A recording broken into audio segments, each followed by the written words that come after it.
Hey, what's up guys, Benny here, and today's video is pretty insane because I come across quite possibly the best cheater that I have ever seen. And I'm not talking about the fact that he's using aimbot, wall hacks and all that malarkey, but his overall gameplay was actually really good, which was so frustrating because he did not need to be using cheats to do well in Warzone. He was just doing it because he could. And I think that's one of the things that have been highlighted within the community recently is cheaters, hackers, whatever you want to call them, need to be dealt with. And I also think we do need to take into account that we are in a pandemic. It is a lot harder for Activision, Raven, Infinity Ward, Treyarch, whoever is looking after Warzone, to actually give us all the updates and content that we've been getting. I think it's actually incredible what they've been able to do whilst all working from home. However, I think for the good of Warzone, I think every single one of us, if you're watching, whether you're a content creator,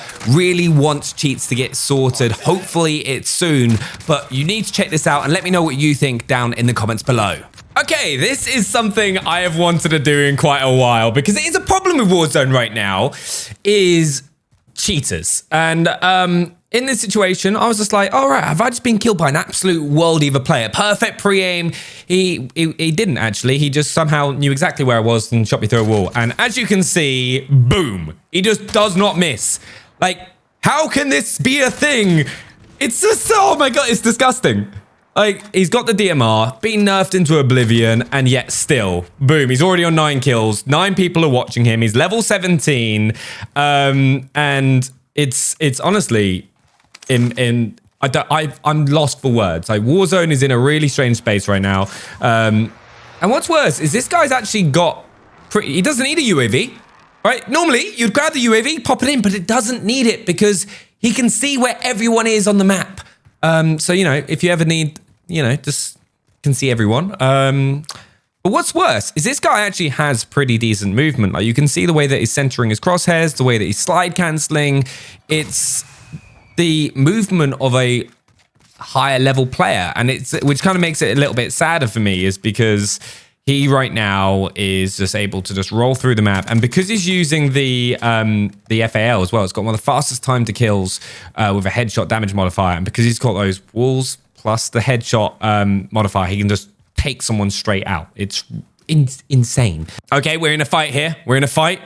Okay, he sees the guy and straight around the corner using the MAC-10 with the radar stock. Oh my God, you don't even need to see him. Just imagine if you could actually be this good at Warzone, like this good, just where you just don't miss a single shot. Okay, so we're moving through. He's able to pre-aim there. He sees the guy. He's got a great game sensor, just snaps on and kills him before he can even react. All right, tries to wallbang. Sadly, doesn't have the game knowledge so that you can't shoot through those. Pre-fire, gets another 2 kills with the FAL, with gold, and it's gold as well. I actually think this is my MAC-10. I'm like, oh, he's got the best build, and I was like, actually, no, he's picked it off my cold dead corpse. And because this is buybacks as well, this guy is going to be able to just come straight back if he somehow does get taken out in the next 12 minutes, which is pretty insane. You can just tell he knows that someone is going to be around this corner because look, he's just tracking perfectly, right? The centering is dead on. Like, his centering is annoyingly really good. Like, I'd be very, very happy if you're moving around this way. Because, like, look, he's always got his crosshairs on the corners, which is what you want to be doing. He's seen someone switch to the FAL, probably someone in the stairwell who's about to have his head beamed off. It's going to be interesting. He's also got a dead silent, so he can quiet silent push him, which he is doing. This guy knows how to play, and he is using cheats. It's so frustrating. And that guy is gone. He's gone. He's already on 13 kills, 58 people. Like, it's not an insane amount of kills. It's just the way that it's happening is so frustrating. And oh, he didn't get that quick enough, but some good shots. Oh yeah, we need to do the thing as well. Cheat. Okay, is he going to wallbang him? Okay. He's going for the most, I got to respect it. He's going for the most efficient way of doing it. Pre-aiming. It's great.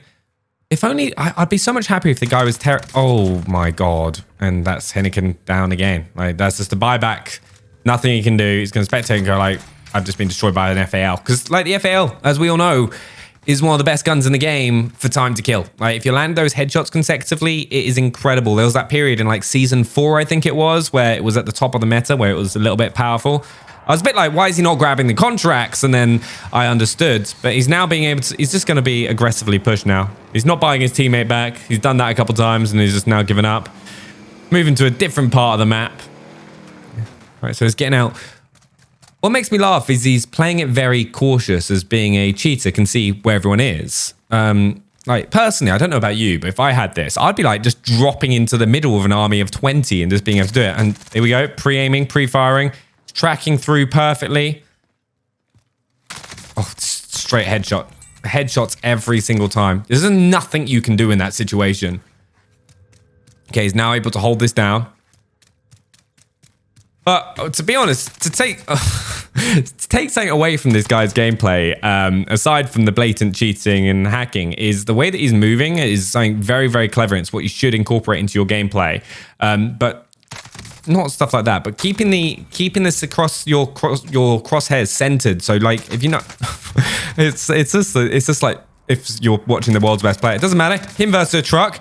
He's gonna win. Big Berthas don't lose. But if you notice, like when he's pushing an angle, he's always got that crosshair exactly on the danger point, right? And that's what you really want to be doing, because if you got it on the danger point, you're gonna be able to get those shots off and land them accurately. And oh my dear Lord, he's now starting to mop up. Storage Town as well is just one of those places in buybacks that you can pick up so many kills. 20 kills already. 21, all headshots. Every single one of them headshot. Oh, he's messed up. He's messed up. You have cheats and you've gone down. If he somehow pulls this off, this is where buybacks is makes me sad. He's actually going to get away with this. He's been allowed. He panicked. He panicked. Oh, it feels so good. Congratulations, those guys there. I'm really happy with them there. That's what we like to see. All right, sadly, he's going to come straight back and kill all these guys because as we go on to spectate. But let's watch Waller, right? Who is the cheat killer, as we like to call him, who is probably about to have full-on vengeance put against him, because I'm 99% certain this guy's going to fall from the sky, grab his loadout, and then clear up. Okay, let's keep an eye on the minimap right now, see what's going on. So we've got the loadout drop to the side. They don't need that. They've already picked it up. However, it's always useful. Something to think about as well if you're in a squad. If one of you is using a particular class that grabs ghosts straight off the bat, having this available, like not all using the loadout drop is really useful, because it means that in buyback, when you come back into the game, you're always going to have it there. So you're going to be able to get your loadout pretty quickly. So getting central zones really going to help. Right, so let's go to blue. Oh, and that's the cheater. That's the cheater, I think. He's just had his head, the pinnels. Yeah. You can see the squad going down. Let's go to the Sandro. Is he going to be able to pull this back to say, oh, he doesn't get the shot off? Okay, come on. You've got a car 98. Yes, he does it. He takes down the cheater. Dizzy is gone. Honestly, the question is did Dizzy in that time manage to get enough cash? That's one of the other reasons that you've got to love the car 98K. You have to root for everyone that is against the cheater, especially one like that we saw earlier. Car 98K, hands down one of the best weapons in the game right now. If you want to be an aggressive sniper and be able to get those one-shot kills, like in those quick points, because it's got a really fast aim down sight time, and if you're not the best shot, you can change the stock on it to kind of change your aiming stability, which makes it a lot easier to kind of quick scope in, and the reticle will be exactly where you want it to be. But I'm really intrigued now. I don't know if Dizzy, because he had about 9K, but he took a little bit of the time to get back. I still think that Dizzy could potentially come back into the game, but great job by Sandro. I'm proud. It's like watching my very own child succeed. Okay, so it's quite interesting here. They're clearly holding this position here, expecting people to come up from Boneyard. It's always a really good thing to do whenever you're playing Warzone, is try and get zone control. If you manage to get zone control, like these guys here, right? Doesn't take the shot. You don't want to rush those shots, because if you take the shot, don't get the down, they're going to know exactly where you are, and you lose the element of surprise, which is always a huge advantage. So they have just been spotted by the enemy team. Okay, let's see how he approaches this. Just pre-aiming. He's almost scoping in too much. He's being too slow there. Like, that was the biggest thing there. Way too slow. He was pre-aiming there. He was predictable. So if there was another sniper seeing it, he's going to be able to just clearly mark it, and boom. Sandro gets taken down by Quixie. Deserves so much more after killing that cheater. Oh, the pintle. They're still in this, though. They're still in this. I actually think Dizzy got taken out. We haven't... if I was Dizzy, with my cheats, I'd have been here a lot quicker. Once again, good job by these guys. All right, Waller is back up. Like, this is the point as well. If you ever see a big Bertha, you don't really want to push it unless you've got multiple C4s and stuff to take it out. Clever push. He could use his dead silence here to get a little bit closer. Needs to use his equipment. If he can, gets the equipment. Nice. Good use. All right. Sadly, there's not much else he can do here. They're in a really bad spot. All right. Yes. Nice job by a teammate. They're getting sniped. This could be the end. That big Bertha is coming for him. Oh, no. But they've still got buyback. So great shooting. Great shooting. That's really nice by Waller there. Nice little jump shot helped out. This is where I always hate being too far into the zone because he's really at the mercy of any enemy teams holding in now. And this is where like I'd expect like Dizzy or another team to be holding. Straight away. Yeah, like you're never going to do it. You're getting pushed by the storm. You're going to be held. There's like nothing you can do in that situation. But we're still on board with Pinel. It'll be interesting to see how they approach this now. These guys are good players. They're a decent squad. They've just got caught out a few times, partially because they were chasing those kills at Boneyard. I always like to kind of hold the zone when possible and be as close to the line because then you don't get where they are and they get forced to move down a particular alley because they just lost all the ability to be able to kind of move around.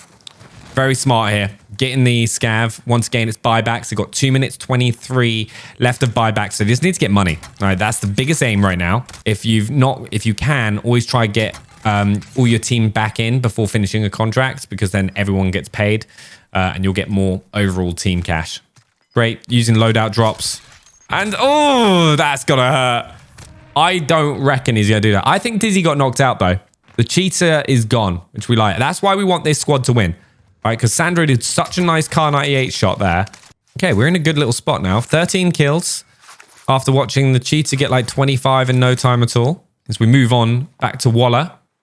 Pinel's still in this game though. Very clever, just playing slow. Unless he comes across the cheater and then he's going to get... Nope. I actually think the cheater's out of the game. I think they got him with that second one. He didn't have enough cash. And this is a big important thing to take into account as well, is when to change the pace of your gameplay. Some people I find always play a little bit too slow and passive and they're easy to counter. And then sometimes people don't play fast enough because it's like mid-game especially, you need to be pacey to get ahead on the money game. And especially if you're looking at getting kills. He's just missed someone cross on the right-hand side. You might have seen him just run across that right to left in that gap. So he could get caught out here depending on which way he goes. He needs to go now. Because this gas is going to start coming in. He's going a long way. It depends on what the guy here decides to do by these two houses. Because remember, there was that squad underneath. All right, I'm really intrigued here. Let's see what his teammates are doing. His teammates start looking and trying to give a few little calls. Oh, okay. He's seen him. He's seen him. He knows he's there. Aiming down sight. It's going to make you walk and just kind of make it so you're actually a lot quieter. So if you're ever entering like a gunfight, you need to just kind of walk. Good shots, good shots, good shots. Oof, he nearly got away there. Okay, great. Now it'll be interesting to see if he rotates to the right and kind of gets himself out of there.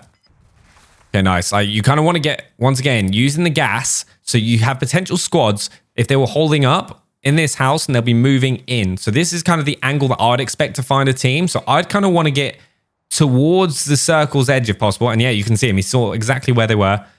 Doesn't shoot. That is great trigger discipline. All right. The amount of times that people just see someone goes, oh, I'm going to shoot. I'm going to shoot. You do not want to do that. If you just start shooting the second you see someone, once again, you're not going to make it back into the circle. You're not going to survive long term. He's doing a very smart thing here, rotating away towards his teammate so he can help his teammate get back in and just change those angles. This is really nice play. It's really nice to watch, actually. Okay, so he's now just kind of watching and holding. What's his teammate seeing? Teammates just sat down. They're playing slow here, just letting the lobby kind of kill itself. And he's been busted. He should have heard that with the SMG. That's so unfortunate. And he's out of the game now. So got players up there. I really want that team to win. Just because they deserve it for taking out the cheater. who was a beast of a cheater as well. He had really good movement. He just kind of, I don't actually know how he's lost, but that's it. They're out. Okay, let's move into the last squad. We've got, this squad's clearly like not been playing very aggressively. They've just been slow playing the entire lobby, which is how they're into this stage of the game with everyone up. None of them have high kills. You got like one, yeah, it's Suwoo. They've got like 1 to 2 each. I reckon they're going to get destroyed here because they don't have the high ground. Now, this is one of the hardest things in this sort of situation is they're going to have to hold in this building, but everyone on that higher ground is just going to be able to take them out quite easily. I think it's going to be like a 3 and a 2, maybe. Okay, good shooting. Right, they've just been flanked. Yeah, they've been flanked. So Papa is getting taken out. Like, none of them are working together here. They're all just being shot, and there's no clear plan. They're all just kind of like, let's shoot and hope. Nice, getting those proximity down can help out, but not sort of an ideal situation. And they keep peeking here. Like, there is no clear pan, and they're just getting taken out. This is how you can tell this is a team that has just been holding off for the entire game, and they're on their last legs. It's getting those revives. Yeah, getting stunned. They're going to get rolled here by the other team. All right, here we go. Final circle now. This is really where it starts mattering. Right, there we go. That's it. That's the game. That is the game. The cheaters did not win, which I am personally very happy about. Let me know what you think down in the comments below about cheaters, because they've been a right pain in the backside recently, and hopefully Raven and Activision do something about it, and like Warzone's going to be so much better. But thankfully, this time around, the cheaters lost.